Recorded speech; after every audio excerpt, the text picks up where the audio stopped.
Welcome to 37% Unplayed. We're a bunch of nerds involved in the video game industry talking about video games and game design. On average, 37% of Steam games in a user's library have never been played, and we want to get a chance to play them. We're going to be focused on playing and reviewing games in a format similar to book clubs. Once a month, we'll get together to discuss the past month's game, what we liked, what we disliked, design decisions that really stood out to us, or that we wish had been fleshed out further, and anything else along the way.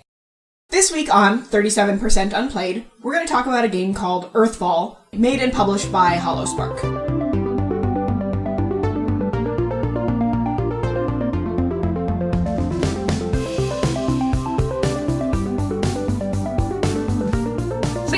This month we're playing Earthfall, which is a 4-player cooperative shooter game by Holospark, and I wanted us to sit down and play it because not only is it a type of game that I don't really find myself playing very often, but I also know some folks that are on the development team over there, and I wanted to show them some love. Thanks, Sarah. So we also wanted to mention that this game is in early access, just so we're aware of that while we're talking about it, so it's not something that gets completely ignored. What did people think? So, as we played, which was fun, we all got to sit down and play this together at various different occasions. And I thought it was okay. The number one thing that stood out to me immediately was that this is a Left 4 Dead clone. Yeah, that was one of the big things I needed to talk about. Yeah, and I wanted to break, because almost note for note, it is Left 4 Dead. I replayed a little bit of Left 4 Dead 2 to kind of recheck my opinions on that and make sure I wasn't off base. And in many ways it's different, but those are all small details rather than the broad picture. And I think part of that is cool. I like when people take either dead types of games or genres that haven't really been touched in a while, and just make a new one, which I think this is kind of like that, but I don't know if it really takes it anywhere new or does anything special with that format. Mm-hmm. I know that when you and I sat down and played, you had said that a lot, and I have never played Left 4 Dead, so it was basically brand new to me. Yeah.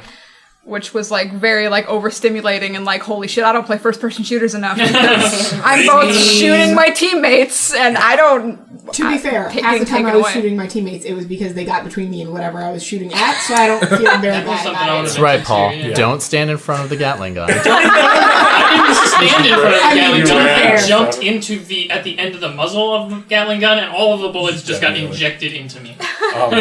For people that haven't played Left 4 Dead or this game, basically, it's like a swarm-style first-person shooter where you're moving through a level and you're killing a bunch of small, in this case, aliens that are humanoid.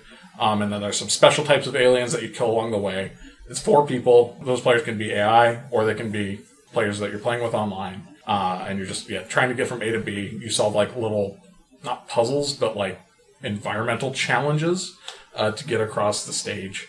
Kind of like roadblocks. Yeah, roadblocks. Yeah, it's very kind of checkpoint quest style thing. Yes. Go here, do the thing. Here's our little nav marker. Here's your distance from it. You've done the thing. Here's a new nav marker. Go here. Go do the thing. Very much. You can't get through the door. Find the key. Yeah. You found the key. You got through the door. Here's another door. Yeah. And it'll point you right at them. It has HUD elements everywhere. It always has a thing that's pointing where you need to go. I actually kind of appreciated because one of my issues personally with this game was it felt very kind of monotone. Yes. Which made everything kind of hard to find. So for me, in certain levels, there were some that actually were really well done. Yeah. Yeah. I think we can get into the level a little bit more, but I think for me, that is number one an issue with the level design. Because in replaying Left 4 Dead, there isn't any of that. Okay. They don't even do the UI elements? They will do UI elements when you get close to a gun or close to a health pack, just so you're when you're in the vicinity, but it's never go here. It's all driven by lighting and level design, and those levels are all pretty much linear. Occasionally they'll just kind of be an arena area, but it's up to you to kind of figure out where you're going, and it's up for the level to just lead you. Mm-hmm. And it works really well. It just pulls you in there. Mm-hmm. And I think that's kind of where this game falls down. I agree. Even with all of those HUD elements, I was still getting lost. I didn't know what the next objective was. I didn't know ones. Yeah. Mm-hmm. Definitely. Yeah, and I think that it's almost kind of what this game wants in some ways, because it I don't know, it seems very they give. So one of the other big mechanics in this game is that they give you these walls that you can lay down in doorways or in windows, barriers. So which I thought really cool. Yeah, that was a cool idea, but I never felt like occasionally you'd like want to huddle up in one spot. I think the second level is the best example of this, when they just drop you in this like big arena and you have got this like auto shop that you're kind of based out of. Yep. And the way they design it, it's kind of, you're always going back to it. It's a central You're always hub. going back to it, and you always don't quite have enough of the barriers to like guard everything up. So you're never quite safe in there. You always kind of have to like defend it and keep zombies out, which is kind of annoying. Aliens. Because you never have a true safe space. Aliens. I'm going to do that a lot. And we'll call you on it every time. Good. You're welcome. Gotta keep me honest. One of the really cool things in Left 4 Dead, and one of the big differences, is as opposed to just this big level, which you go through the whole thing in Earthfall, is Left 4 Dead is broken up into 4 parts or 5 parts, and you go through kind of a chunk of that, which I would say is about half of an Earthfall level. And then you end that in a safe room. And the safe rooms in Left 4 Dead are so great, because there's nothing in there except for guns and health pack, and health packs like every a time. Restock area. Yeah, it's a restock area. You get all the stuff, and that's where they tell their story. Because they've got stuff written on the walls. There's like little pieces of environmental storytelling happening, and that's like your big like story chunks. That's where like the characters will talk back to each other, and like that stuff will happen in the levels too. But that is like the best. Like it's the best place for that stuff to happen. Well, because you're not in combat, you feel safe. Yeah, you have exactly. this chance to actually pay attention. Yeah. Exactly, because if it's not all rushed. happening during the combat, you're not going to notice it as likely, because the human brain is not super great at being like, let me focus on these two distinct things 100%. Yeah. For sure, so, yeah. No. Earthfall did some of that environmental storytelling, but I felt like, there's no real like safe rooms there, and so I always was like trying to read stuff, but also trying to fight enemies, so I had to kind of go between the two. It's always go, go, go. Yeah. Definitely. Yeah. And I really liked some of the characterization stuff that they did sometimes when it would come up. Like, when I would be last to queue up for the game and I had to play Jonas. I liked when he ran out of stamina, because I wasn't paying fucking attention to my stamina bar, and he'd run out of stamina and he'd go, why did I forget my inhaler? And I'm like, fucking Jonas. Yeah. But I love that, and I Yeah. wish there was so much more of that. As much as I hate Jonas, I love Jonas. I know! That's exactly how I feel. He's the best character in that game. But Injecting these robots in you to heal you. Yeah, but no one wants to play him because he's the lamest. Like, he's so dumb looking. He looks like the guy that owns a microbrewery, or like runs the comic shop, and you get that immediately. With all the other characters, like you get that Danny's a pothead. Yep. Yeah, And that's his thing. Especially if you read the lore. That is his thing. Danny, stop shooting me. Are you high? The other two disappoint me a lot too, because it feels like the fact that they're black is kind of their characterization. Yeah. And that super bums me out. Same. Like, Roy is very uninteresting. He's like, I think he was in the army. I don't actually know, He's the one with military experience. And he's, I guess, the one that saved all of them. I only got a little bit of his lore. And then Maya is nothing. Right. Yeah. Like, it's not enough for her to be a cool girl. Like, she's got to have a personality. Exactly. No, like, Sarah, come on. Sarah. Women don't need personalities in video, right?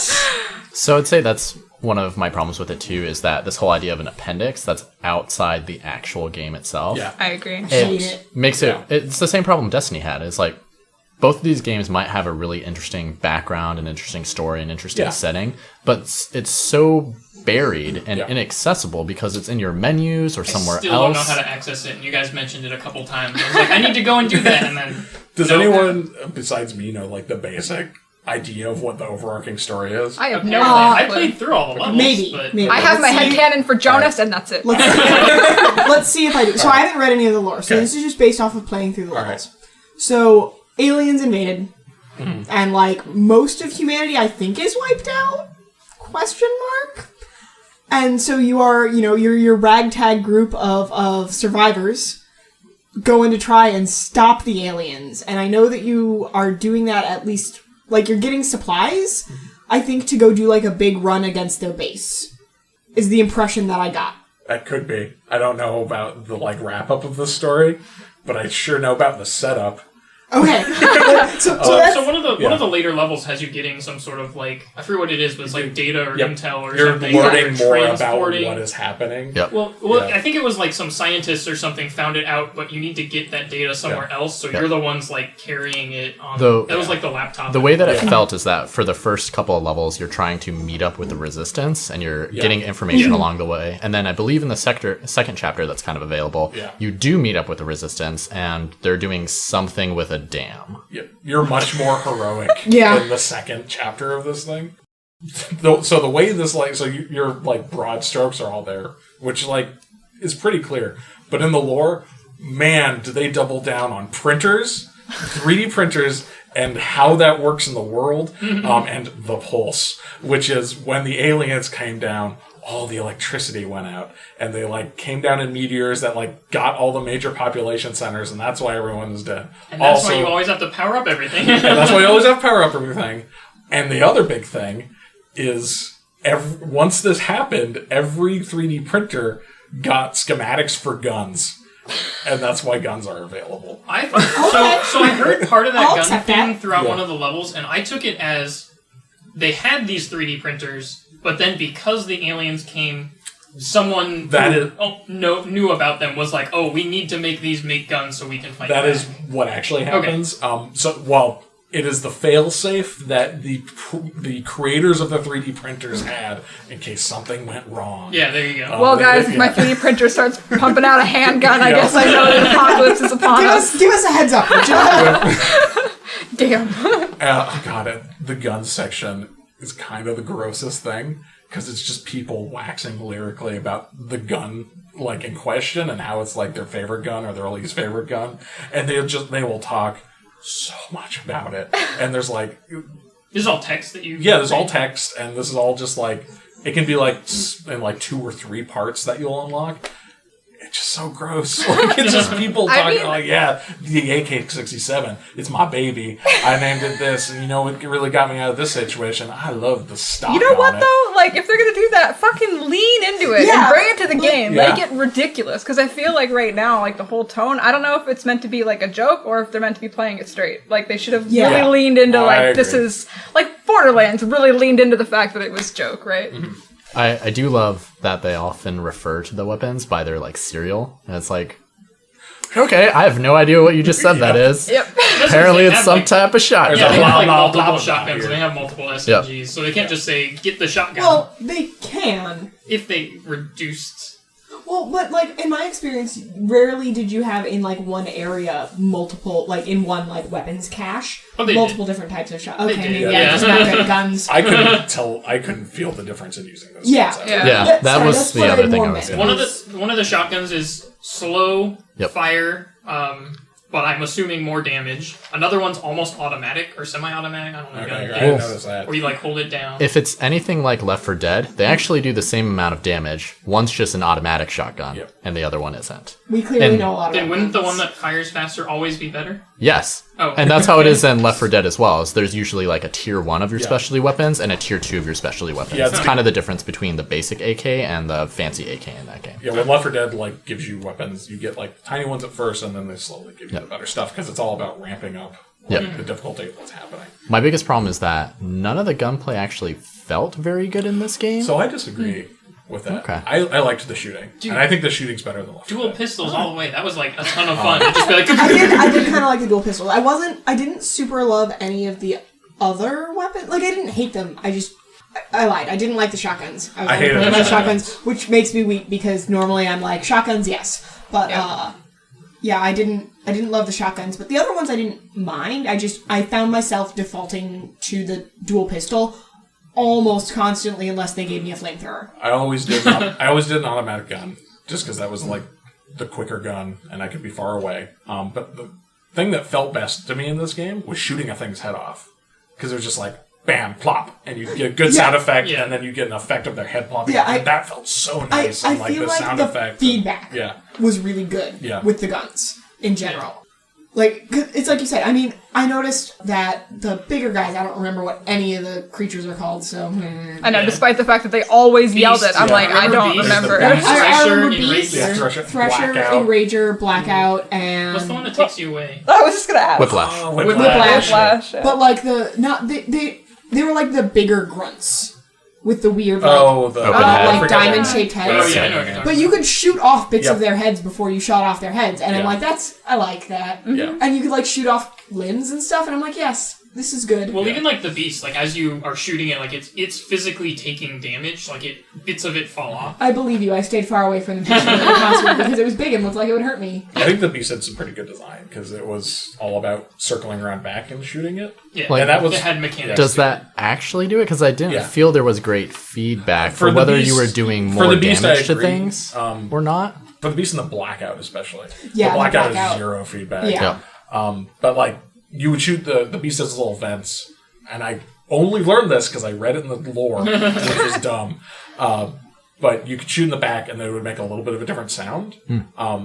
But that could have been done better. But There's the a thing video I about it as well. That's how Yes. I knew about it. Yeah. but my favorite thing about that is it would chase someone around, usually Frank, so that I could just follow from behind and shoot it in the back, Yeah. which is kind of poor AI. But I actually think that's perfect AI. You then can kind of naturally shoot it in the back. If I it's think it should falling- probably react to that. I think it depends on your I think it difficulty changes setting. every once in a while. I think it depends on your difficulty setting. Am I? I think if you're no, I'm sure it I think does. I think that sort of AI design depends on your difficulty setting. Yeah. I think if you're on easy mode or even maybe normal mode, that's fine for AI. That sort of behavior where it's decided to focus on Frank, and like maybe if you shoot it enough times, it should turn around and go after you, and then Frank gets a chance to shoot it. But like on harder difficulties, definitely it should react to that, and it's hard to say because I did not play on any other difficulty besides normal. I don't think. Yeah. Wow. Though I also wonder how much the difficulty changes because it really seemed like when we played as 4 people, man, it got a lot harder. Well, but the difficulty even within itself is really weird because like when Ryan and I were playing together earlier, some levels pretty straightforward, but sometimes on the exact same level we just get to a spot and it's like bad RNG, something else, and it was just we got wrecked. Oh, RNG especially because like the blackout can show up like just randomly at certain points. And give you a really terrible time. We should talk about that enemy some more because I think that enemy is one of like the worst. Before we things do in this that, game, yeah. while we're still on like difficulty and all that, I wanted to talk. So, I've only played Left 4 Dead like a couple times for like maybe an hour or two, so I don't know a ton about it. I did notice the same thing you said of like how this game feels very much like Left 4 Dead. But one thing I wanted to mention about Left 4 Dead that I don't think a lot of people know is that Left 4 Dead has this special. It's called like their AI director or something like that, and so that director.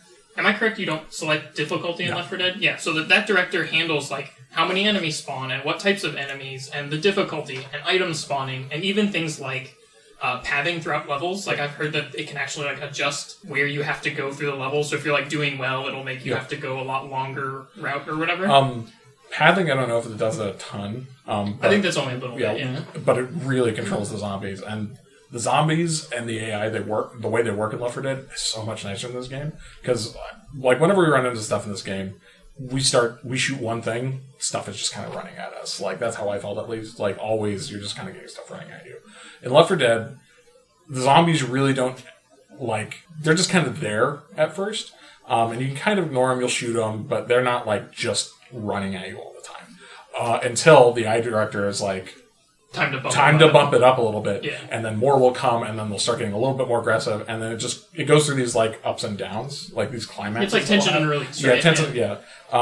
So like, and it feels so much better in Left 4 Dead because then they like start introducing the special zombies a lot more, and they're all much more succinct. And I think a little bit more special than in this game, where this game just feels like it kind of throws them in almost every big encounter.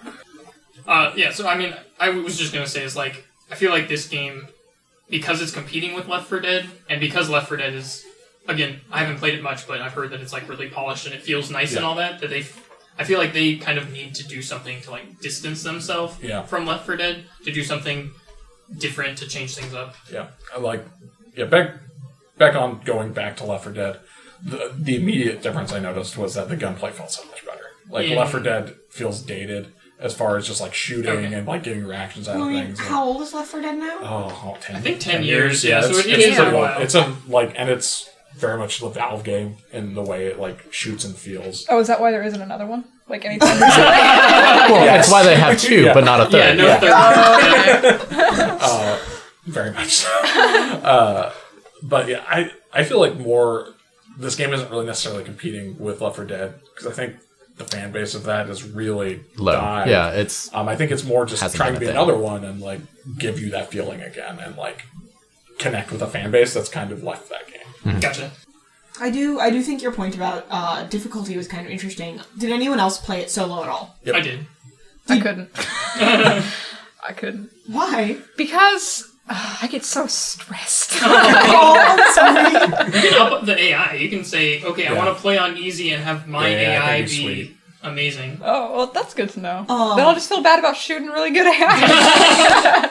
But so you mentioned that you found it much, much easier when it was just you and Frank versus when it was 4 of us. I agree with Frank on some levels. It felt a lot easier. Like we were able to beat the last level in the first chapter pretty much no problems. Yeah. Did you also find it much easier single player? It was about the same with me and Frank, yeah. Okay, because I had a super busy month, so I wound up playing the last couple levels I hadn't played this morning on single player, and it was so much easier. And I have to check a thing. For AI settings, were you supposed to set them to your skill level, or what skill level you wanted them to be at? Whatever you want them to be. So if you because I set them at newbie because I am new at first-person shooters. Then they would have been stupid. That explains some of their incompetence. Yeah. So I was playing with them on newbie, and it wasn't that hard. Like, I died, or got close to dying, or got really, really hurt a lot when I was playing, because the only other time I played it was with 4 of us. Yeah. But on single player, nothing. Yeah. Like, I got knocked unconscious once because the beast spawned, next to me. I was like, hi, I'm gonna destroy you now because you're already at half health because you used your medkit earlier to heal your AI like an idiot. Yeah, never do that. Yeah.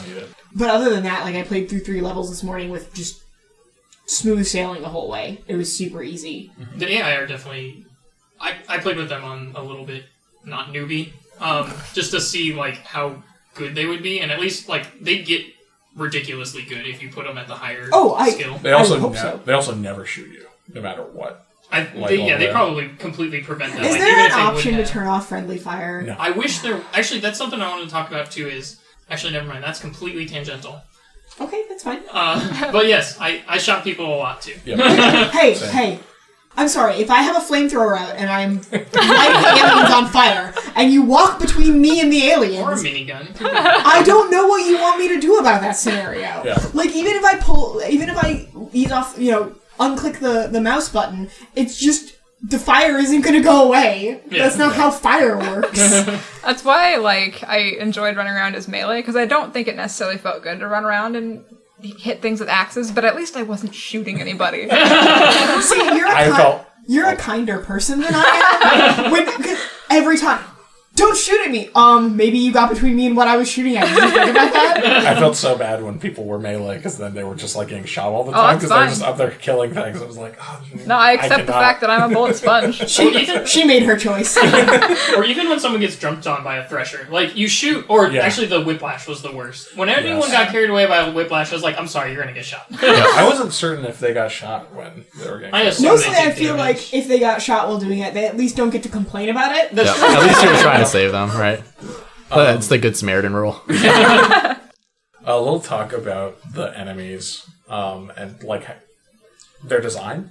The Whiplash especially, its partner enemy in Left 4 Dead is the Smoker, and the Smoker does what the Whiplash does, but the opposite. It goes far away and has this long tongue that'll shoot at you, and it'll drag it in at you. And then if you shoot it, it pops off in smoke, and you can't see in it, and it makes you cough and stuff. The Whiplash comes up and grabs you and takes you away somewhere, which I think is not a very good design decision, because I think the Smoker, that works so well in a team game where the idea is you need to stay together, you need to be fighting these zombies.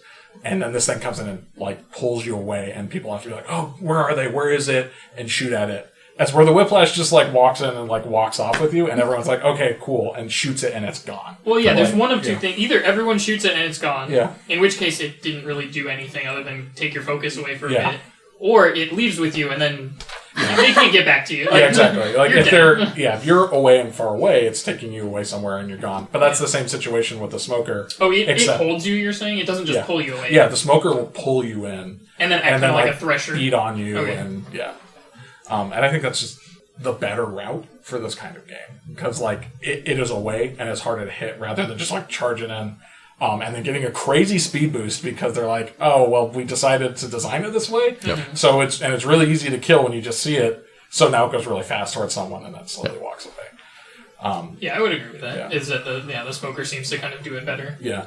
And then the blackout, which I think is the biggest addition that this game adds, is just the weirdest enemy. I like him. Like, Is that one the thing- one with the shields? Yes. Yes. Oh, okay. One thing Are that those shields? I thought they were. They Yeah. look They are, like they're yeah. supposed to be shields, but I wasn't certain. the thing that I really like about them is that when they teleport, they show you the trail, so you can I just like that. immediately follow that. I like that. I lose the trail all the time Yep. because they'll like go behind walls and like Yeah. up to places. It won't happen. I just like they have no feedback. Yep. I never know if I'm hitting them. I never know That's You're my damaging problem. them. if I'm Same. damaging them. Yep. And I don't understand their strategy other than like gang up on them. Light them on fire. They are, I mean, similar to like any of the big enemies, they're just big bullet sponges. It's like they. But the Thresher or the Beast has a strategy. Like like you're yeah. saying, like shoot it in yeah, the back. shoot in the kind of back. thing. It's like, what's the best way to take out its shields? Should you like have a shotgun person? Should you grenade them? I was. Yeah, and like I thought I saw the Melee. grenades ricochet off the shields, unless they I'm might. crazy. I know we threw them below them sometimes, and they get stuck in them, and then they just shoot away. Yeah. Did you have a point? That reminds me though, like did you guys ever pick up the sniper rifle? I did. once. I felt like- drop that thing. Yeah, there was like no point to it because, like you had said earlier, like everything is running at you all the time. Yep. Like there's no reason for you to sit and snipe things. Everything can get to you. Yes. Yeah. Like There's no hiding. well, and there's no real height advantage long term because all the monsters can climb everything. Yeah. So Except maybe the beast. I don't know. I actually just used the sniper rifle like a shotgun, but the problem is I couldn't actually tell if I was doing more or less damage with it. But like it felt like it was doing more damage, so I kept it around for big enemies, or like when Thresher jumped on someone, it was like 2 or 3 shots to knock it off and like kill it. But it's one of those other feedbacks is I just don't know if that weapon does more damage. There's like no stats about damage on any of these weapons. So I thought it was supposed to be the weapon you used to take out the blackout. The first time around with the blackout, it was in a big open area, and it was jumping all over the place. And I had a shotgun, but there was a sniper rifle there, so it's like, oh, cool, I'll use this. But then I couldn't get rid of the shields with it. Like, you I feel drop like its it's too shields slow. and then leave. Yeah, it's too slow of a weapon in a Yeah. game. So maybe not necessarily about the blackout, but in a game where you have to kill a ton of enemies, like you can't snipe, a few enemies. Yeah. But yeah, it would have been nice if that was what you kind of used Yeah. to get rid of the blackout really well, or like the beast or any of the big Yeah. ones. Yeah, and then they had the Enragers, which I really like as an enemy type, but I felt like they were too obvious where they were because of their Big bubble. circle thing, and Yeah. also they took barely anything to take down. Yep. So it was like, Yeah.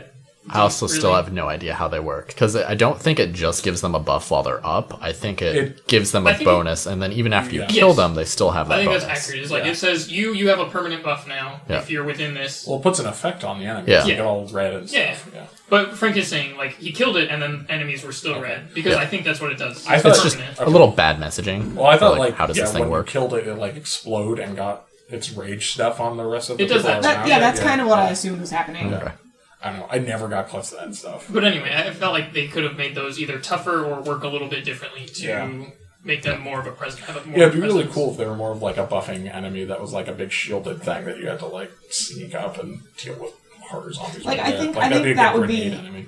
I think that would be a better use for the shielding mechanic that the Yeah. blackout has than the blackout is. Yeah. Like I think the blackout's interesting thing is the teleporting and the kind of like zoom away with the light trail. Yeah. It doesn't also need shields. Yeah, especially because it goes away immediately after the shields are gone. Does the Almost. blackout have any tells when it's firing its projectiles, or does it just block There's a projectiles? little bit of there's Yeah, a little it's bit of quick. crackling animation before it does it, but it's very very brief. Yeah. Yeah, I definitely felt like I was trying to like move away from those, but I would always get hit by them. Yeah.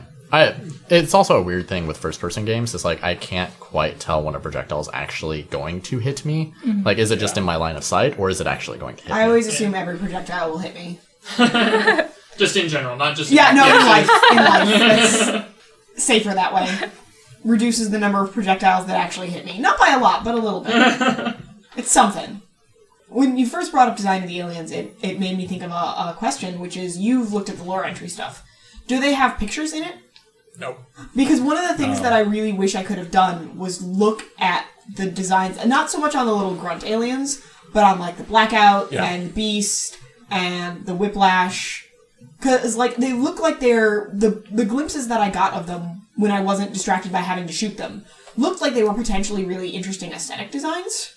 Yeah, they've got some neat stuff in them. Like I think like the Blackout looks cool. Yeah, and I would have liked to be able to see that. Yeah. Because, like, you clearly put a bunch of time into these models, and if you're going to have your lore index anyway, you may as well be like, here's what they look like, so you can look at all the hard work we put into these models. Right. Yeah. And again, maybe that's something... I mean, it's a selfish request on my part, because I also want to look at the cool things people make, but... Maybe that's something they'll polish It for might when be, they actually release. because like the lore looks pretty untouched. It's just a wall of text, but it's also hard to say. How did everyone feel about character designs and stuff in general? Like... At first, they didn't really seem like anything special as far as the protagonists go, but I really, like, for some reason, I love Danny's stupid face, and I love Jonas' stupid face. And those are really the two that we talked about that had personalities. I thought the aliens were cool, but kind of like how Allie was saying, I couldn't really appreciate them. Yeah. They didn't really feel... I couldn't really understand how they all fit together as, like, a species. Yeah, right? Yes, that's what I was looking for. It's part of why I want to see the designs better, because, like, especially the, like, grunt-type enemies, whatever they are, just the ones that are just everywhere. Drones, I believe, is what they're referred to. Sure, that seems reasonable. Don't seem to be at all related to, like, maybe the bigger ones we were talking about, the ones with the triangle heads that you can, like, shoot off pieces of them. Yep. But, like, all of the big fancy enemies don't seem like they're connected at all. Yeah. Like the sappers, especially, the ones that, like, explode into a cloud. Yep. They seem like they could have a really interesting, cool design. Like, because there's, like, in the lore, they said they're, like, almost like a patchwork of the other aliens. With this big thing and, like, these spindly legs. But you get a silhouette, and that's about it when you're playing. Yep. Yeah.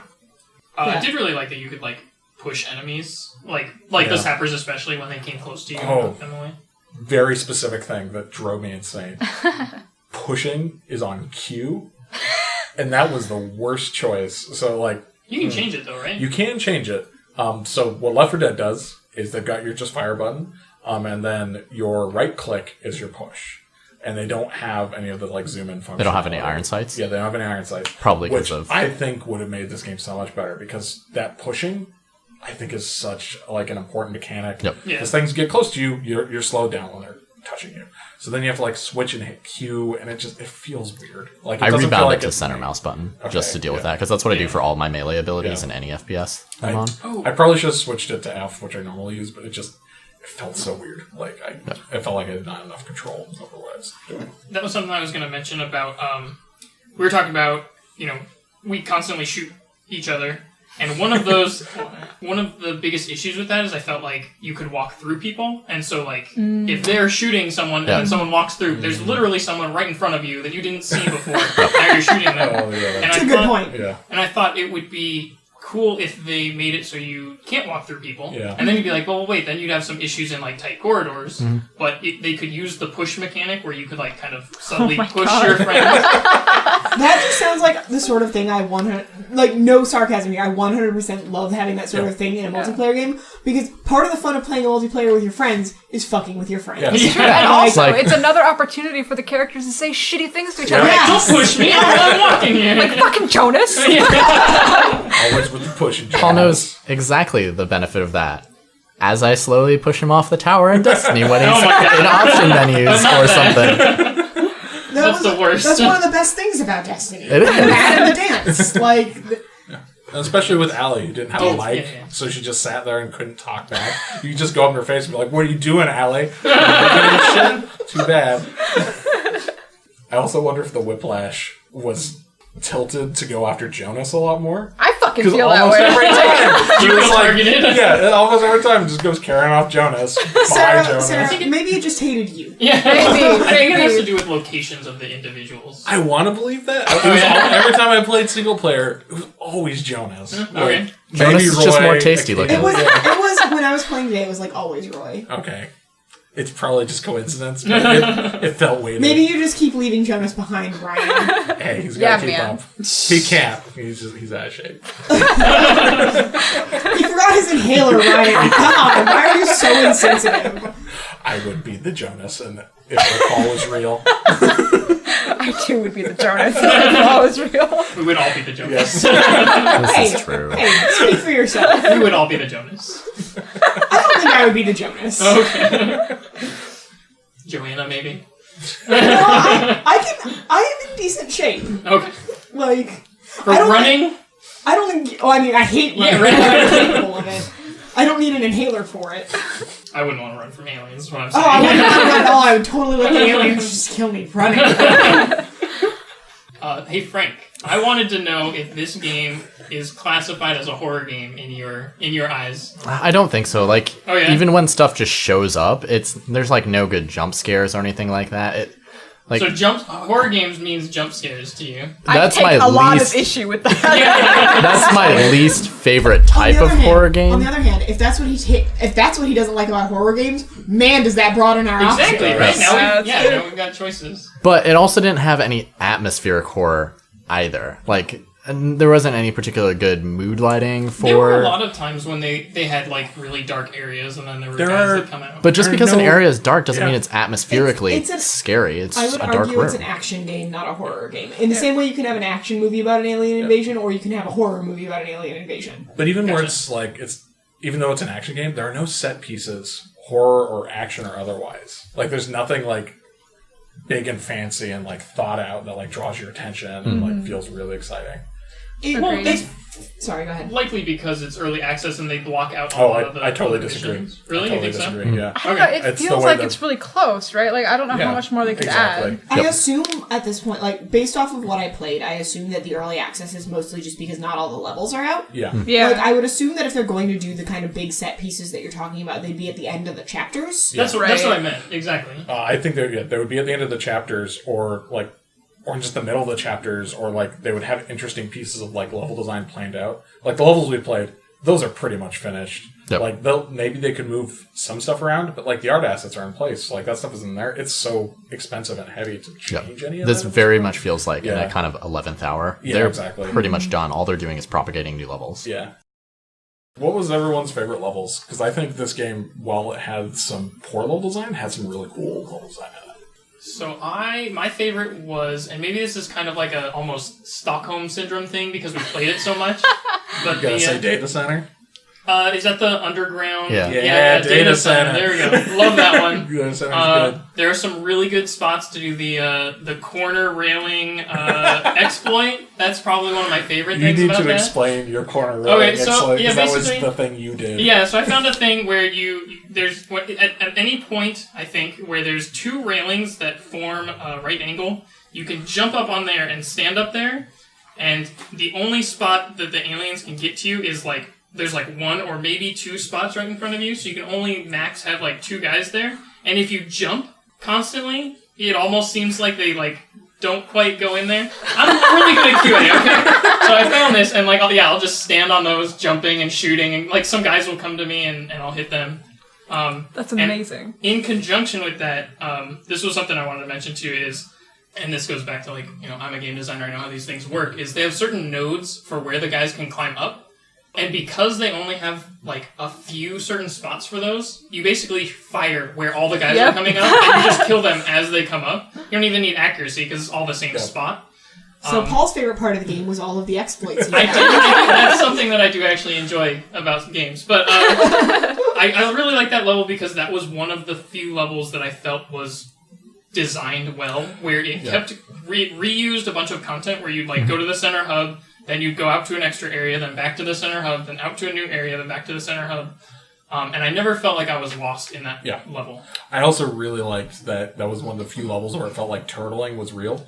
Yep. Because you got to set up that You printer had and that enough heal barricades station. and stuff, You yeah. had a barricade, so it was like, and because you kept going back there, it was like, okay, cool, this is like our little Yeah, a home. couple auto turrets. you can Yeah. throw out. Yeah. It's like our little home where we can heal and fix ourselves up before we Yep. go to the next thing. Yeah. So I have a related question. Because I never played single player and because I only ever jumped into other people's games, I don't actually know what any of the levels are called. And I don't know if it's because I, being the least detail-oriented person I know, if I just missed that when I was queuing up for a game, or if it actually didn't show me because I didn't pick the level. I only know I know data center because I picked it and because we did it so many times. Yep.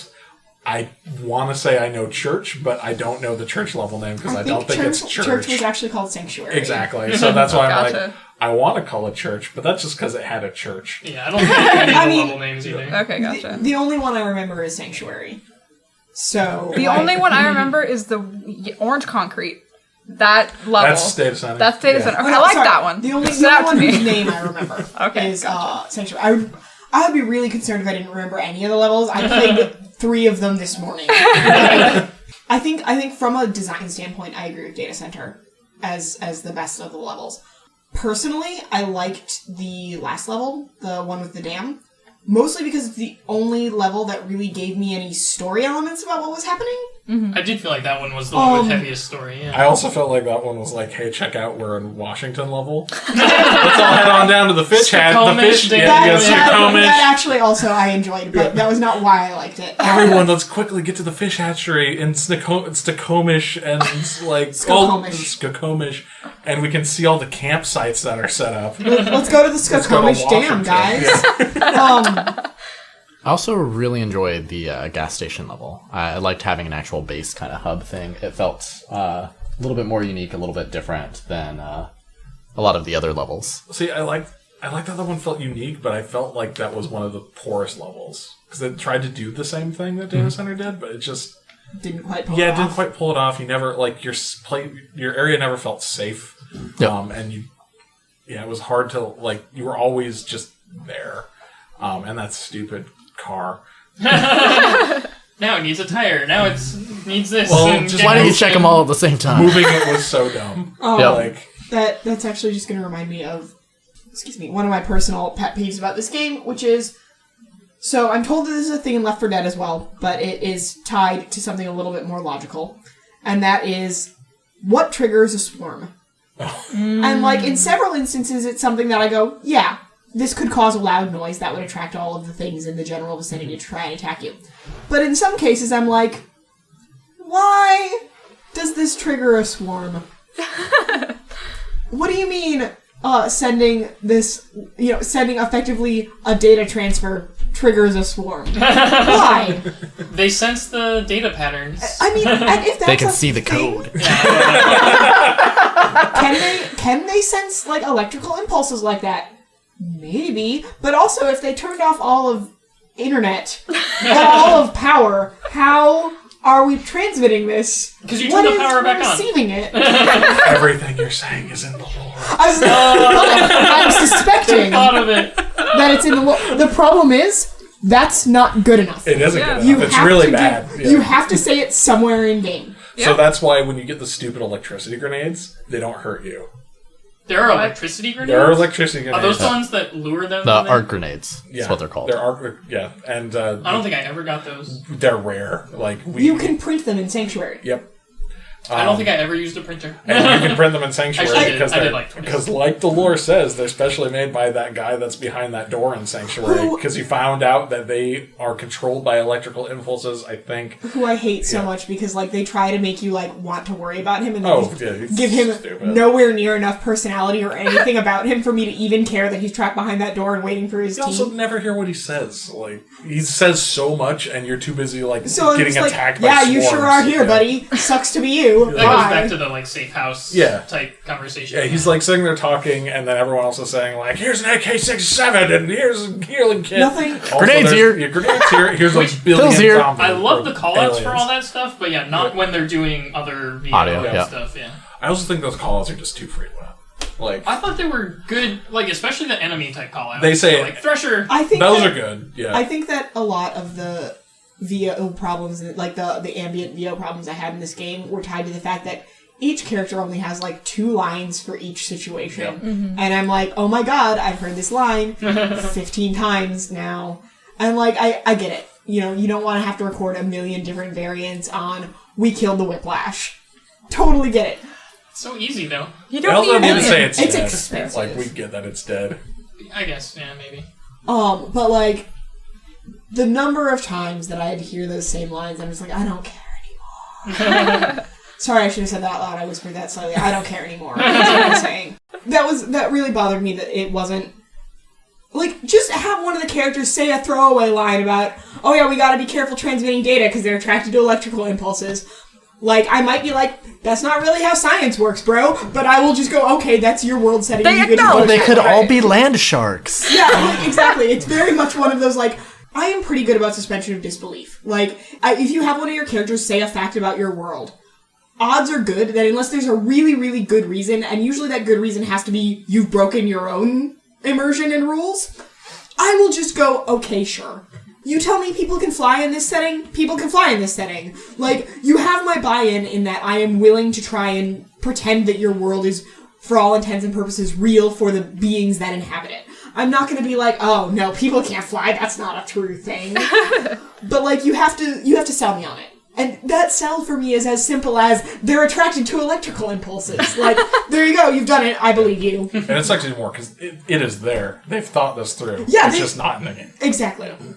Which also led me to one of my other, like, really minor irrational frustrations, which is, why am I not willing to climb chain link fences? I'm running around shooting guns getting attacked by aliens. Chain link fences are not that hard to climb. I don't understand why I respect the laws and rules of not climbing chain link fences in this setting where I'm getting chased by aliens. Ryan's dying. Especially because the aliens get to. I completely forgot about this, but the art design in this game, there's so many things that you want to climb on Yep. that you fucking can't. And oh my god. Like ladders, guys. Yeah. Like, I wish you could damn. all experience like the rage that was on Ryan's face while I was talking while he was waiting for I his turn. forgot about that point, but every time... He was shaking with rage. It's so good. Every time in the last level in the first chapter, there's this point where you're going around this like set of rocks. Is that the trains level? Yes. There's a Okay. point where you're going around the set of rocks to this forklift that you have to lift I know up. what you're talking about, and there's yeah. these fucking rocks that you can jump on. Like, they are Yep. jumpable, but they decided that they aren't. There's just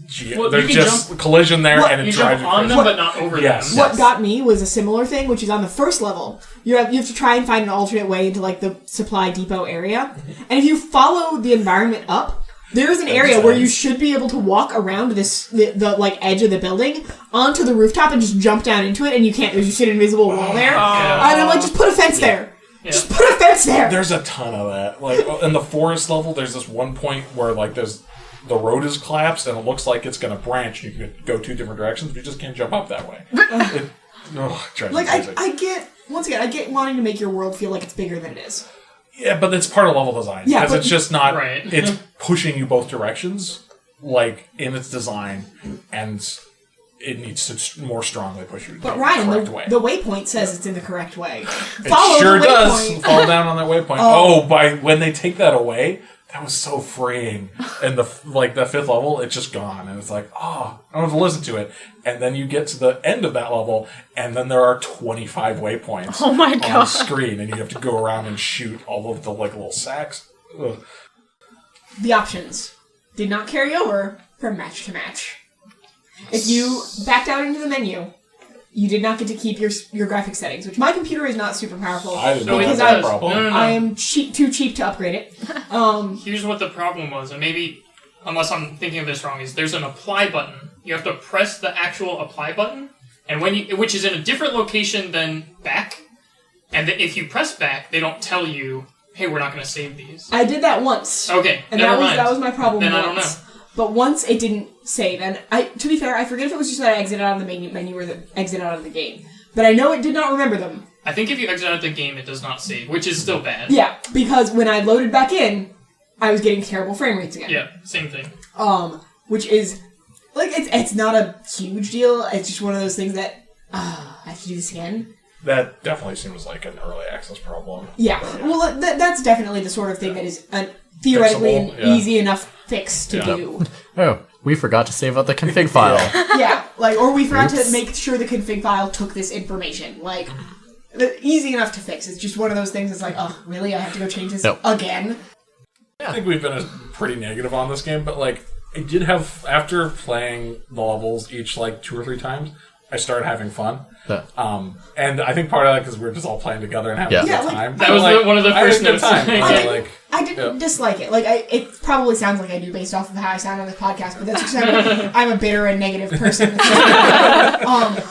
No, seriously, that's just my life. You can ask any of these guys. It's not true. Sure, Paul. Don't listen to Paul. I'm chaotic evil, though. He sure is. That's Paul. No, I had fun. It wasn't super fun playing solo, but I feel like this is the sort of game that's kind of tuned and intended to be played multiplayer. Yeah. So I'm not going to not get points for not being a great solo experience. But when we were playing together, I had fun. I wish I had a mic. Yeah. I should probably pick up a microphone. Once again, see above about, not wanting to upgrade my computer because cheap. But should probably pick up a microphone because it was fun to play with you guys. Mm-hmm.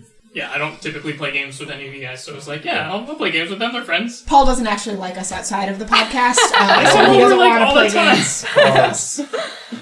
We were talking about bits of character personality and stuff, and there's one of the levels where you go up to a basketball court and they say I forget what they say, but it was oh man, I really wish we could play some basketball or something. That was another good tidbit of just things like that they do that do help with the characterization. I wanted more of that just because it was always so grim. Yep. One of the cool things in Left 4 Dead is the characters are allowed to have humor. Because, the theme of Left 4 Dead is, this is a goofy B-movie. Mm-hmm. And, one of the characters just loves fast food. And he'll just, talk about, how much he loves fast food. And, one of the other characters is an asshole. One of them has, he'll just, go and tell stories about his friends and, how they did stuff. And that stuff's just kind of missing. Gotcha. Yeah. Yeah, I do think that better characterization would do a lot to... Actually, sorry, this did remind me of a thing, which is there any difference between the gameplay of the characters? No. Okay, I wasn't sure if I was just imagining it, because, I don't play enough first-person shooters to notice the nuance of how each character plays. Oh, so you thought that there wasn't anything. You thought that they were all the same. Because they are. I'm just... Oh, okay. Yeah.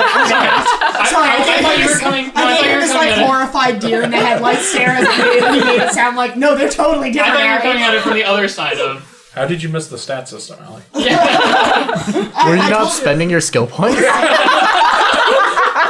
No wonder you had it such a hard time. We would stop halfway through the level to buy our upgrades. What are you doing? Yeah. So I was just curious if it was just me not playing enough FPSs to be able to notice the nuance, or if it was a situation of, no, they're exactly the same, just different. I mean, I'm 99% sure Jonas was the target of that fucking blue giraffe that would come and take me away every once in a while. 99% sure. I really hope so. Fucking Jonas. Hey. Be nice to Jonas. He's the reason that we got donuts today. That's true. That is accurate, true. Jonas is now my favorite. Everyone that plays this game in the future, have a fun game with your friends where you race to not be Jonas. That's it. That's the game. So I haven't played a ton of Left 4 Dead. So Ryan, does Left 4 Dead have an actual story, or do they do what this does where they just have levels? So I think one of the best things about Left 4 Dead is it starts with a cutscene that just lays out the whole situation for you and characterizes everyone, and that's kind of the best part of the story, or the best way it introduces the story. Mm-hmm. It is, I'd say, 85% gameplay, but there is an overarching story throughout the levels. Each of the levels runs into it, or goes from one to the next, and it has in any cutscene. So one thing this game does, which I think is partially just because it's kind of buggy, is if you get to the end of the level, sometimes it'll just cut and you're at the end screen, and it won't wrap up for you or give you anything. In Left 4 Dead, you'll fly away in the helicopter, or get away in the car, or do whatever, and it'll just give you a moment. A character will say something similar to the beginning, and you'll be like, oh, okay, cool, and then the next episode starts with whatever that just happened, had gone wrong, and now you're starting again. One of the moments that I remember from Left 4 Dead from watching is there's a mission in a mall where you're trying to get a That's the car. one that I remember. Yeah. You're trying to get a truck ready to go and leave, and it's this truck on a display, so you're finding the keys, and you're getting gasoline for the car and everything.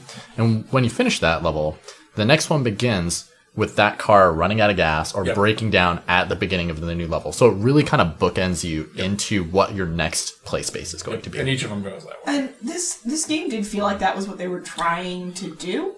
Like, at least to me, I just don't know that they were quite successful. Yeah, with like it. I agree that like they're trying to run them together, but there isn't as much of a through line. It's Yeah. like you don't end with like an object that like carries you through. So it's like on the first level it ends and you're like, oh, you find the hideout, and then the next level begins with you on a road going to this gas station. It's like, okay, well, we found the hideout and we found that there was information to send us where there is information at inside the hideout. So it's all like a level display. It's like there's not something grounding you in between those two things. Yeah. Like I said, I think it feels like that was the intention. Yeah. But it wasn't quite Exactly. as well thought through. Yeah, well, like the very first level, Left 4 Dead level, ends with you escaping on a helicopter, and then the very next one starts with the helicopter crash, and the character's talking about how the pilot turned into a zombie, and how That's good. and how you probably need to kill him once your butt is like he was a zombie, and they like sit and get some characterization and. So at the end of Sanctuary, they have that weird exterminator van Yeah. that you fix up at the gas station at the end of it. Yeah. But it's like only at the end. I was Yeah. like, did we arrive here on this thing? Yeah. How did the van get here? Not where we started. Yep. And like, I assume it's connected, but I'm just not sure. Yeah. It was the distinctive vehicle asset they had. Yeah. Yeah. That's what I wasn't sure, because maybe I played them out of order, but yeah, I saw it. Yeah, actually, I played the gas station one, saw the vehicle, then I played the data center, or whatever that other one was, where you find the vehicle, Yeah. and I wasn't sure if it was just, this is what all the cars that you're going to look like, or if that was supposed to be the same car. Yeah. Yeah, I thought it was the same car, but I didn't realize it was I at think it- like. Probably supposed I to be. assumed it's the same car. I was just making a joke about it being the distinctive vehicle asset they had, because it is a distinctive vehicle asset. It really is. Like, if you want to communicate to your... Yeah. I mean, that's fine, too. Maybe there's just a lot of exterminators in this world. Like I said, you tell me a thing, I'm just gonna... Okay, sure. Right. I thought that it took too long to heal or revive, and that because you had to remain stationary for it and you couldn't fire, it felt like if I wanted to revive someone, I basically had to take out all of the enemies and then revive them rather than do it on the fly. Which maybe part of that is that like you're supposed to be more coordinated, where it's like, I'm going to go revive Frank, so everyone else Cover me. Yeah.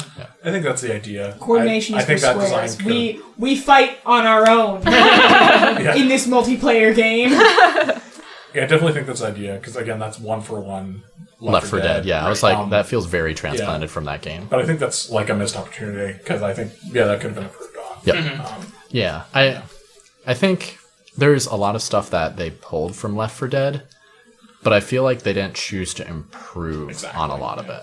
Right. And I think that's their biggest From what you guys have described to me about it, I feel like probably the biggest overarching issue is that they pulled things from Left 4 Dead without necessarily thinking about why they were done the way they were for Left 4 Dead. Partially, yeah. So they did it. They pulled them more because they saw them be successful in another thing than making the decision because it was the right decision to make. Which is, it's an easy trap to fall into. You know, this other game was really successful and did this thing, and so why would we not also do this thing? The only other really big thing I had was, and this is, I guess it's kind of minor, but the badges at the end. I liked that, and like, look, you were, like, even if you lost, it's like, look, but you were really good at killing zombies, or you, I don't know, turn on the power, or whatever they had those things. You revived a friend. I liked that I kept getting accuracy medals somehow. Yeah, see, there you go. Because the only accuracy medal that I mean, to be fair, there are probably better accuracy medals that I did not get because I am not accurate. That's the joke, guys. I suck at this. But like, it's, you got above 50% accuracy, and I'm like, cool, that's about as good as I'm ever going to get. I also really like the medals, considering like it made losing sting a little bit less, and I, like, especially when I feel like I'm doing nothing but just beating the shit out of my team. Millennials and their consolation prizes. Oh fuck! Are you guys ready for another tangent? It might be because I play too much Overwatch, but I wish that stuff was just presented flashier. Yeah. So I like it there, but Yeah. I wanted to be like, boom, boom, boom. Yeah, look at the cool shit you did. And Gotta it add feels so those good. fancy I effects. beat the level. It feels nice. Yeah. Have satisfying Yeah. sound effects and Yeah. like sparkles for every single one that pops Totally. up. Yeah. Instead No, it's I just, support that. Yeah, it's just a fade to the screen. Yeah, it's true. It's functional, but it's not exciting. Yeah. First-person shooters is definitely not my type of game, and I don't know, based on playing this, if I would even enjoy Left 4 Dead, but I don't know if I'll come back to Earthfall when it comes out, you know? Oh, I feel like I've experienced everything it has given to me to experience. if we had the opportunity, I think it would be fun to play Left 4 Dead as all of us, especially because Left 4 Dead has a second mode where Don't you get to be the zombies anymore? Yes. You can play the specials. That sounds more awesome. characters. Yeah, the more people you have, you can have 2 teams. So one two team teams is of 4. survivors, and then one is the special zombies. You can nice. spawn and like try to stop them, So and it's then like you PvP? and then you switch back and like forth. PvP. Yep, Each because you checkpoint. switch, because it's they also do time runs. Yeah. So whichever team is able to complete the level Yep. within Also time about- faster. Yeah, so it's like how fast you get points on based on how fast you do it and like how far you go and like who survived and stuff. Yep. So it's fun. It'd be fun for us to all play if that happens. If it goes on sale, maybe we'll buy it for people. It'll probably be like $3. It is very inexpensive when it goes on sale. I agree with Sarah that I'm not sure I would necessarily come back to Earthfall, but I also enjoyed it enough that if I had a friend or someone be like, hey, I'm going to jump in and play some Earthfall, and I had some time, I wouldn't be like, no. That's true, yeah. I'd probably be like, yeah, I'll play some Earthfall with you. Like, I will drag you down like an animal, but I'll do it. Shoot you with my flamethrower. Yeah, I mean, similar. Like, I'm just not an FPS person. I'm glad that we did this, specifically because I don't think any of us are FPS people, and because of the multiplayer thing of, like, I don't know how many multiplayer games we're actually going to get to play, and so it was fun to play with you guys. I consider myself kind of an FPS person. Oh, I really? consider Ryan a person who does plays love some some FPSs, Overwatch. but I don't know that I would consider, like, FPSs like your genre. No, definitely not my genre, but I definitely like them a lot. Like, Okay. You don't hiss when someone says one. Yeah, I do. I mean, I do too. I definitely did in the era of Call of Duty when FPSs was all that existed. But like, I don't know, like Half-Life 2 is still one of my favorite games, and like I play Overwatch every day almost. So Yeah, I'm he very into won't it. come grab lunch with me because he's got a lot of... No, he has I do. directly... I'm the person who plays Overwatch, He but has- you can't have him. He has directly said to... I now work in the same building as Ryan and Sarah, and he has directly said to me, I don't know if I can go grab lunch with you, Allie, because I have a lot of Overwatch to play. I do.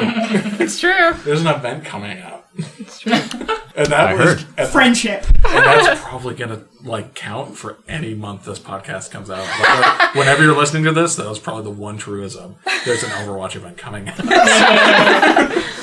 No, the one truism is Ryan won't have lunch with me because I Overwatch. Yeah, I thought it was all right. I had a good time, like playing with friends. But yeah, this podcast lists my many issues. Yeah. I'm in the same boat. I think my overall feeling is a resounding meh. Yeah. Like it's not bad by any means, but it's not great. Yeah. It's very middling.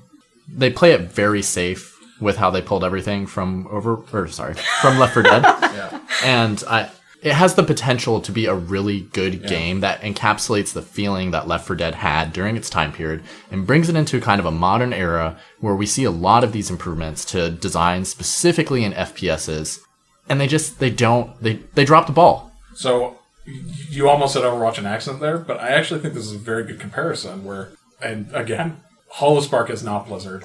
They're not this giant studio with all these resources, but Blizzard took TF2 as a base and their inspiration, and it modernized it and it recreated it and added a whole bunch of new ideas. Yep. And like, I would not play TF2 again because I have Overwatch, and it's like there, and it's this exciting thing that I enjoy a lot. And I really liked TF2 when that was a thing. I used to play it occasionally.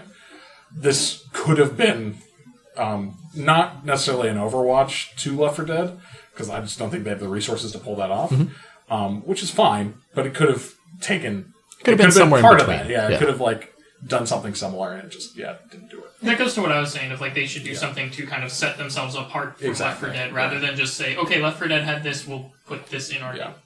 It's almost a little sad that when you have something that comes really close to being what you hope for it, and it just doesn't quite make it there. Mm-hmm. Which I feel like that's kind of been our thread the last 2 episodes. Even though like we all enjoyed we all enjoyed Battleship a lot, but like there was a lot of like missed opportunity. Well, Like, I missed think more for opportunities Battle Chef, it was I just wanted more. Yeah, for sure. true. But like Like, we the just only missed kept opportunity I challenges, can for really example. think Yes, about that's for right. Battle Chef Brigade is the multiplayer, the lack of multiplayer is, Oh I yeah, think, the biggest. It's just like I see us wanting in both of those two episodes. I think that's going to be the case in a lot of these things, Possibly, true, yeah. because Game we're all developers have picky. ideas? Games, really? 37% unplayed, never satisfied. We should make a podcast about that. So-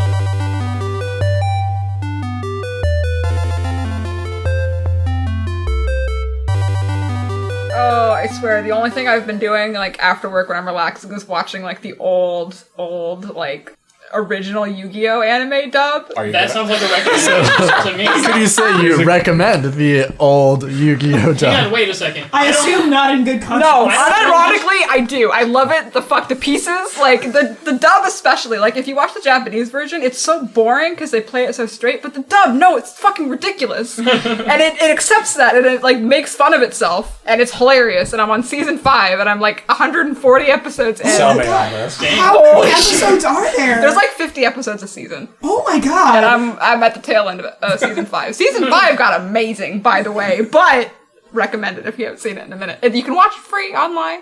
Just Google it. What is that again? The original Yu-Gi-Oh! Okay. Yeah. I feel like No, like, what is great about it? You gotta sell this. Oh, Yeah, you gotta man. sell me on this, because I'm skeptical. Because Child Me enjoyed it, and Child Me had terrible taste. One, going in knowing the differences between the Japanese version and the English version, because you'll get into situations where Seto fucking Kaiba, like, magic is happening everywhere around him, and he's just like, nice holograms, and you're just like, Kaiba, this is magic, and he's not that way in the Japanese version. Like, he's totally, like, on board with everything, but, like, how obstinate he is, and, like, the level of obstinance that gets increasingly more obstinate is just amazing to watch as a progression. My new belief is that he totally understands, and he's just being an asshole about it because he's Kaiba. Just Right. being like, nope, I refuse to say this out loud, so I'm gonna keep pretending they're holograms. Right. That's my headcanon, and you need to respect that. The other thing that is amazing is you can tell when they've added ad-lib stuff, because characters will say things to each other off screen and the audio quality is just a little bit different, and you're just like, oh, you just said that because you thought it would be funny and threw it in the show. It's amazing. Have you ever watched the Digimon dub? No. So the Digimon dub, they make all of the Digimon make puns, just like constantly. And you can tell because their mouths move normally when they talk, but whenever they're making puns, their mouths aren't moving at all. So it is 100% clear that they were added to the English dub version. It's The amazing. Digimon dub is notorious for not believing in silence. It's so It funny. doesn't stop. The Digimon is weird because it has so much less filler than I remember it having as a kid. But yeah, I will consider checking out the Yu-Gi-Oh! Dub. It's You a sold delight. me on Yu-Gi-Oh! Dub. Outside of this conversation as well, because we've been talking about it for 2 weeks now. It's my life now. I will not watch it, but I will understand that it's good. It's so good. So my recommendation this month is Magic the Gathering. And not like the whole thing. So specifically, what I'm recommending this month is the new set called Unstable. It's kind of a departure from Magic's normal serious tone, TM. And they've released a set of silver bordered cards, which are not legal in any other set. But what makes the set really interesting is it all uses Magic's mechanics, but they've got really weird themes. Like, there's cards that are half cards that need to be combined with another card. Like, for instance, there's the Adorable Kitten card, which you can attach the half kitten, half to it. So it becomes half kitten, half kitten. And so this combined... cards are pretty adorable. This combined monster has different mechanics, and it's just a very silly set. And, like, it's not the easiest set to get into if you're trying Magic for the first time, but it is a great departure from their normal serious tone, and it's really amusing, and it's just a good way to just sit down and play with a bunch of friends. So my recommendation this month is Pokemon Go. Especially since by the time this is coming out, I think it's going to be a lot warmer outside. God, I hope so. Yeah. I use it as a way to kind of trick my brain into exercising. And also, while exercising, it takes away this part of my brain that needs to constantly be thinking. And if I'm just walking, that's incredibly boring. But if I'm, like, catching Pokemon while I'm doing it, and then my feet can just be walking as I'm doing that. I mean, but you're still excellent. walking, though. It is, but you don't feel like you're walking. You feel like you're catching Pokemon. Yeah, it's great. Yep, it's delicious. So yeah, Pokemon Go is great. Just, like, find a friend, find a nice spot to walk, and get lots of Pokestops and Pokemon. So, Paul, as a person that played Pokemon Go when it was in the zeitgeist 2 years ago, why should I play it now? Man, Ryan was so hard-hitting fucking questions. I'm gonna have to step up my recommendations is what you're telling me. Like, we started off with recommendations. You can recommend literally anything. That I was, like, being TV. Doesn't matter. Well, we're all gonna have these questions for you, so you better have All right. everything. Oh, I'm ready. I'm not. Especially Allie. Yeah, it's me. So, since release, Pokemon Go's done... Actually, they've done a lot of updates. They've come out with... I think Johto is the second region that they... Yep. Yeah, and everyone that actually knows Pokemon things can correct me. I almost sung the Johto song. Paul just looks at me. Johto, right? Johto! Then what was the one after that? That one is Hoenn. Hoenn, yeah. So they come out with both of those, so there's a lot more variety of Pokemon. They've revamped their battle system and gym system since the beginning, and I actually feel like it's really good now, where they actually trade hands, and you get... it's been a while since I played, because it's been cold up here, and I'm waiting for the summer to actually play a lot more, but the way that you get coins from gyms is... I think it's based on how long you actually have a Pokemon in there now, rather than just clicking a button when you have gyms. Raids, they've come out with raids with, like, legendary Pokemon. I think they've added a few different items, and probably, like weather effects, which affects how much, or like how strong different Pokemon are. And yeah, so lots of little updates. All right. That sounds good. Yeah. It sounds like Pokemon Go has changed. Yeah. And I should go back to it as a person that jumped on the bandwagon and left. I am going to recommend a 69-page document of grievances. Wow. What a party starter! Okay, so you're making my job easy. Also, Can you sell me on Sarah's this? like, wow, what a party starter. And I'm like, no, I'm actually interested in this document of because, man, am I a fucking salty, catty human being. So, back in 2007, 2008, there was a real big popularity in amateur internet reviewers, a la Angry Video Game Nerd, and people that, like, had angry thoughts about opinions on media that they wanted to, like, talk about. As when YouTube and, like, video was becoming big. Thing that sprung out of that was Channel Awesome, which was that guy with the glasses, like, amalgamation of people that joined that website and worked for Channel Awesome, or that guy with the glasses. I was very into this stuff back in college during that time. It was fun to watch, and I fell off of it, like, kind of at the end of college. You get tired of listening to people say the same shit after a while. There was always kind of like this air of drama going on behind the scenes, or at least felt like drama at the time. And what this is people that were suffering abuses, both like from a business perspective and also from like a social perspective from this channel, specifically one man, Mike Michaud, and then the other kind of people, specifically Mike Michaud. This is mostly about him and them airing their grievances and their problems with the way he managed this company, getting down to very specific instances of like ways he treated them and ways he like would like abuse them and kind of like manipulate them into not getting paid or doing work for free or doing things for exposure, quote unquote, and also getting all the way to sexual harassment, sexual assault, and grooming. So the shit gets, like, it can get hot and heavy, but it is extremely fascinating just watching. Like, their goal in putting out this document was to say, hey, this is what we went through, and these are grievances we have as this company, and here are, like, specific reasons for each of us why we left, but overall, this is, like, a cautionary tale of what can happen when you are, like, young and excited and joining, like, a new startup. And here are our tales of abuse, so you cannot engage with that. And, yeah, as a person that, like, knew a lot of these people and was very into that scene at the time, I found this extremely fascinating and enlightening and also horrifying in many occasions, listening to their stories and what they had to say. So, I highly recommended it. I listened to a 5-hour YouTube video of someone reading the whole thing. If that's what you like, you can check that out. There's a little bit of, like, that person's reactions in there, but it's pretty low. Another thing I wanted to add too, the Channel Awesome put out a response to this, and it is the grossest response I think I've read. It is so dirty and doesn't actually, like, address anything that happens in there, and it is just clear that the people that started this thing wanted to be hands-off, want to pretend these issues don't exist, and want to let Mike Michaud go and just continue ruining people's lives and businesses. So. This month, I am going to recommend literally anything that has ever been written by the author Seanan McGuire.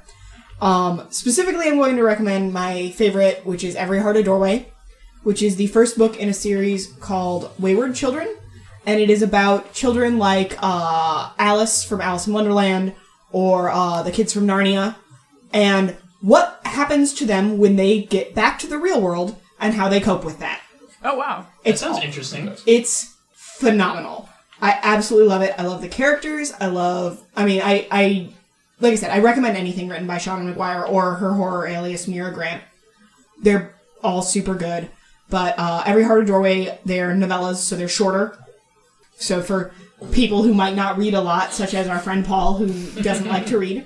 Hey. You're the one who tells me that you don't like to read, Paul. I was just saying hi to everyone. Paul's been reading out the document this whole episode. He loves reading. I love reading things that I read. Paul keeps threatening to burn books that I own because Paul's a terrible person. Whoa. I've burned a few. It's okay.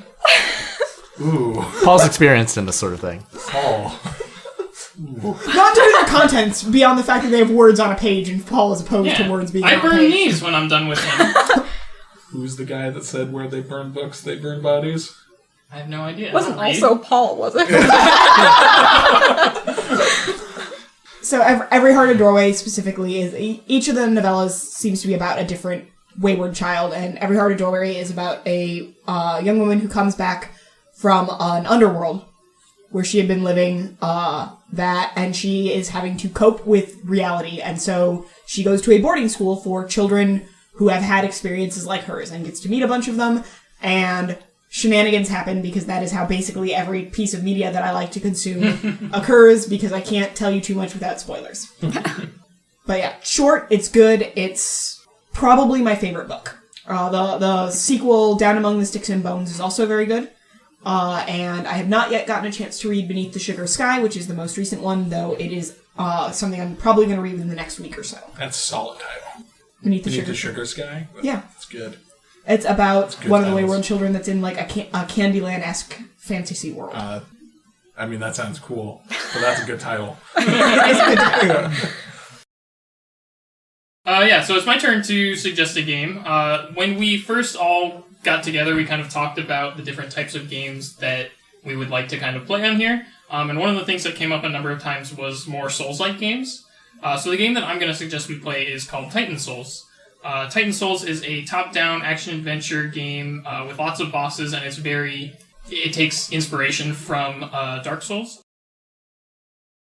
Next month, we're playing Titan Souls. If you want to play along and give us your opinions on it, check us out at Facebook and YouTube at 37% Unplayed, or send us a tweet on Twitter at 37Unplayed. You can also send us an email, 37percentunplayed@gmail.com, and you can find us on iTunes and Stitcher.